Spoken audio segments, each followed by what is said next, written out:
Greetings.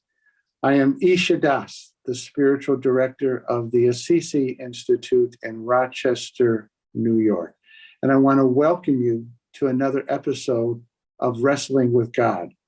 Today, we're going to be wrestling with the Christmas story, the Christmas narrative. And let me say this. The Christmas story is really a universal story. It's not just about Christians. It's about the relationship of humanity to the divine, to God. The Christmas story, the Christmas message is meant to bless all people, regardless of their religious orientation. So let me begin just by talking about the importance of stories and narratives. We all live our lives according to a story, a narrative, an understanding of life, a picture of life, a picture of ourselves, a sense of how life works. And this is more than just an academic question.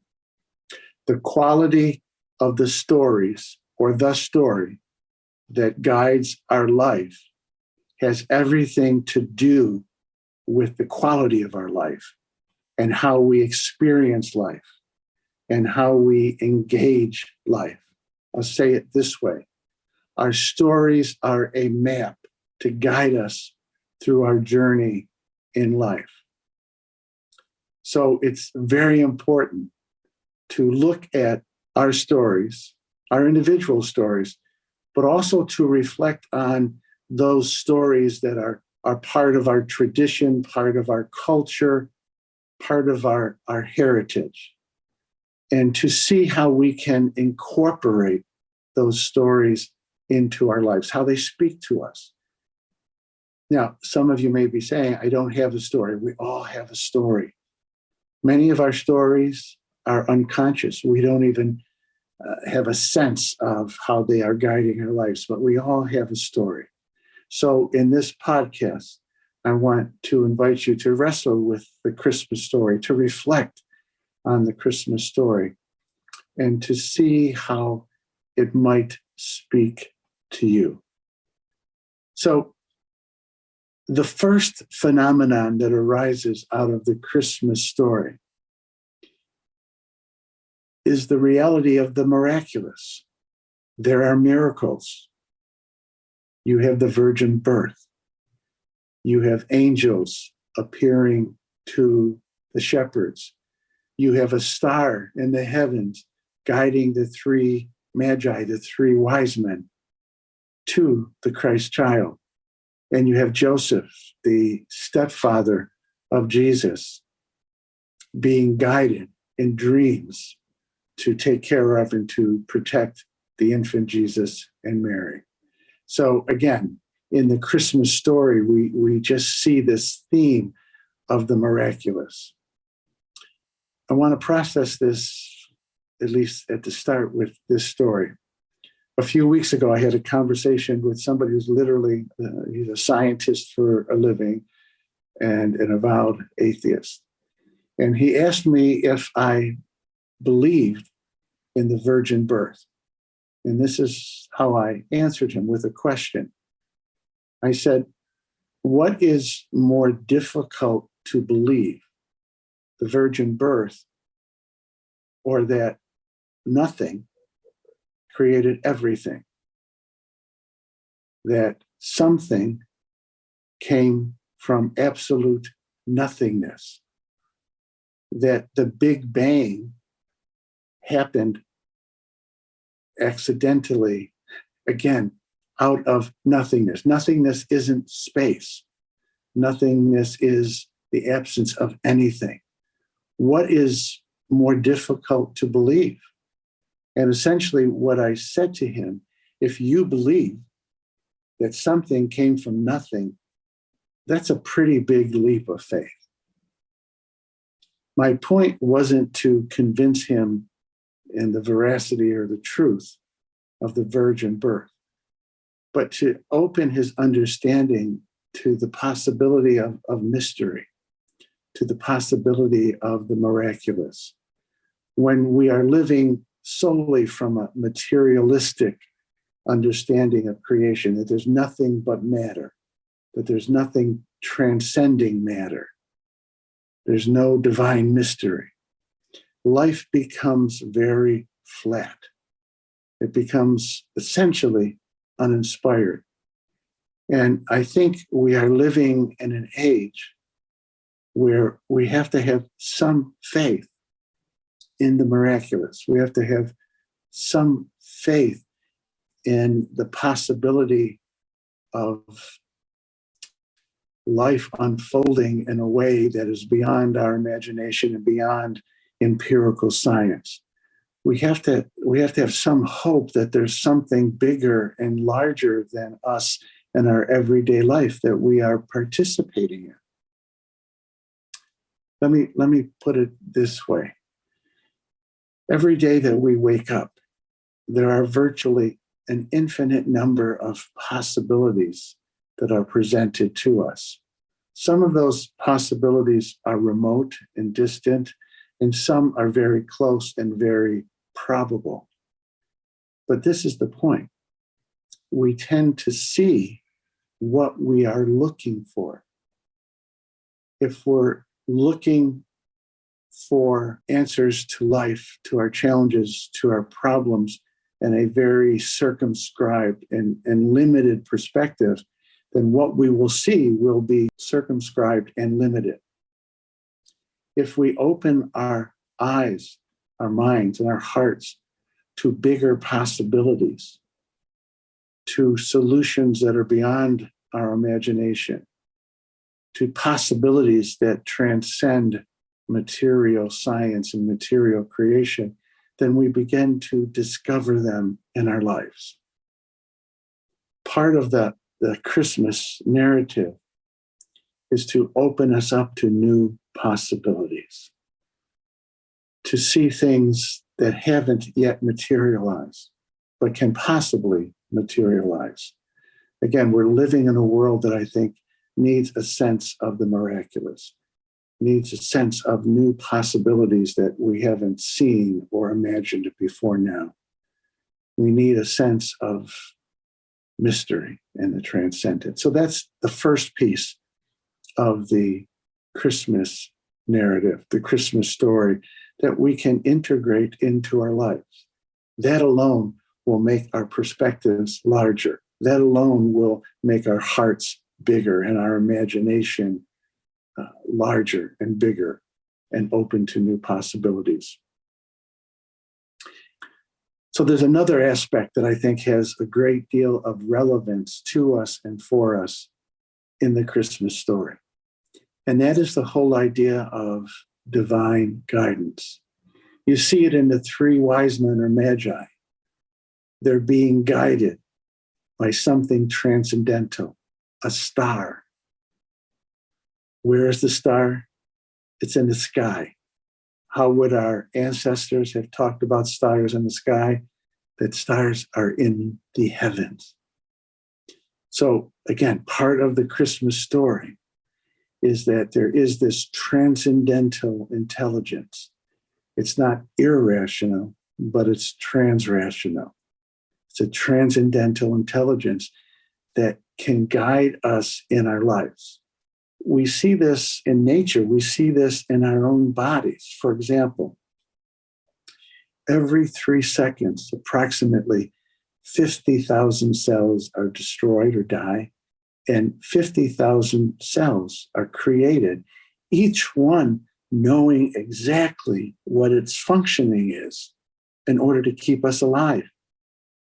That's intelligence. Well, you can say that's DNA, but what is DNA? It's information. What is information? Information is intelligence. So we see this intelligence in our bodies. We see this intelligence in creation. Part of the unique gift of being human and part of the Christmas message or narrative is that we have the capacity to consciously open up to this transcendental intelligence.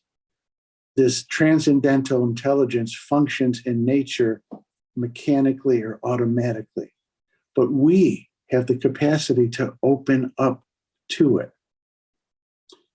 This is where meditation comes in. When we meditate, quieting our minds, shutting the outside world off, creating a sense of interior stillness. When we do that, when we meditate, out of that silence, if our hearts are open and our minds are open, we can begin to intuit the same guidance that the Magi intuited. We may not see a star in the heaven, but we will experience a guiding light within us. We will experience, again, an intuitive wisdom. And that will tell us when we are going in the wrong direction. There'll be a sense of discomfort, but it will also tell us when we're going in the right direction. There'll be a sense of rightness and peace and wholeness, a sense that we are moving in the right direction. But again, it takes a degree of silence. It takes a degree of listening. We live in a world that is just bombarding us with information. It is stimulating the five senses all the time.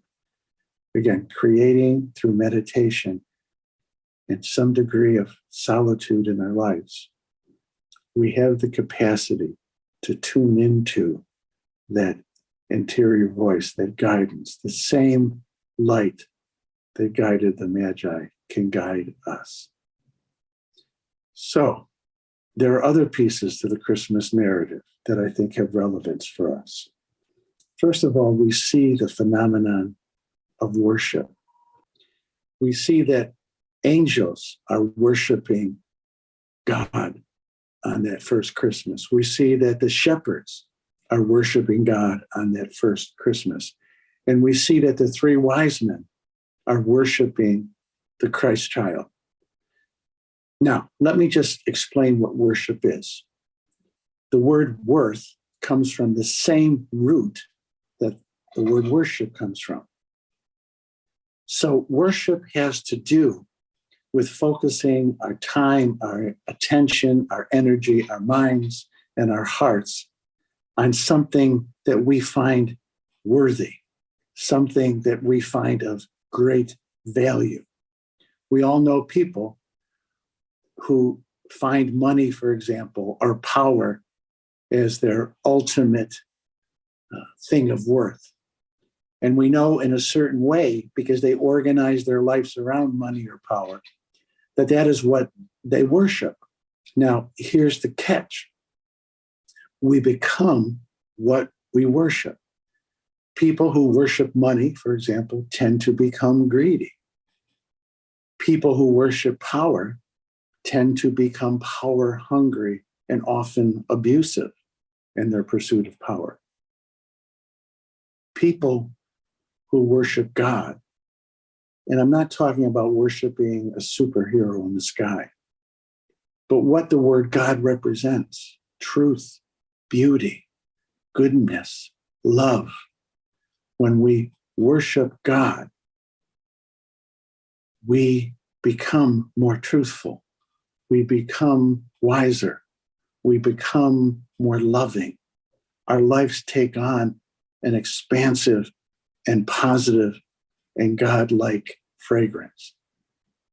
And this is so important because we live in such a secular society, and we're so busy fulfilling our duties. We're so busy pursuing pleasure. Nothing wrong with fulfilling our duties or pleasure, but we're so caught up in the demands of life that we don't often take time for worship, time set aside to give ourselves over to God, to the divine life, to the values of truth and beauty and goodness and love.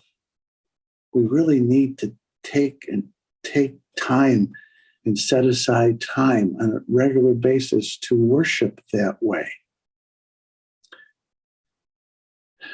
Let me say it this way.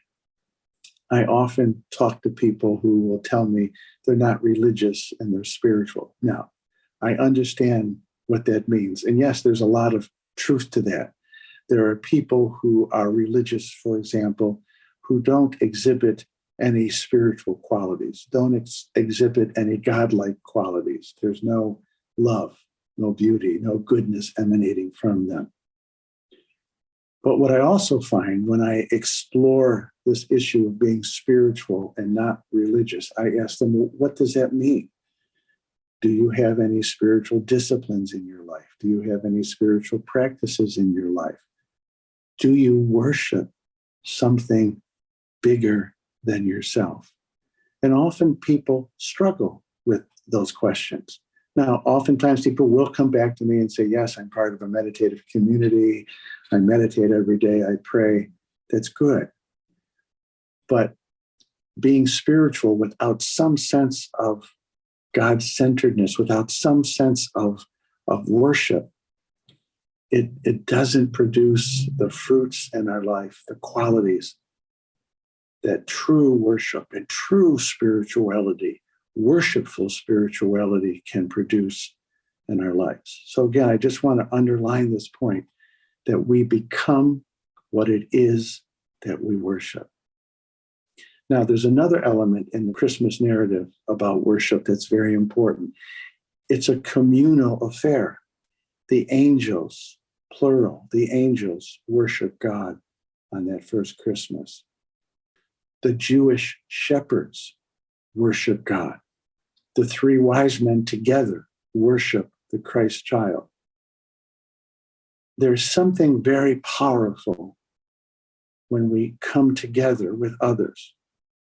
If you're Catholic, let's say it'll be around the sacraments, particularly the Eucharist. If your direction or orientation is more yoga-like, and you come together with others and you meditate, you pray, you maybe do chanting. There's something about communal worship where those spiritual energies, the energy of truth and beauty and goodness and love, it expands in an exponential manner. Everything is bigger and larger.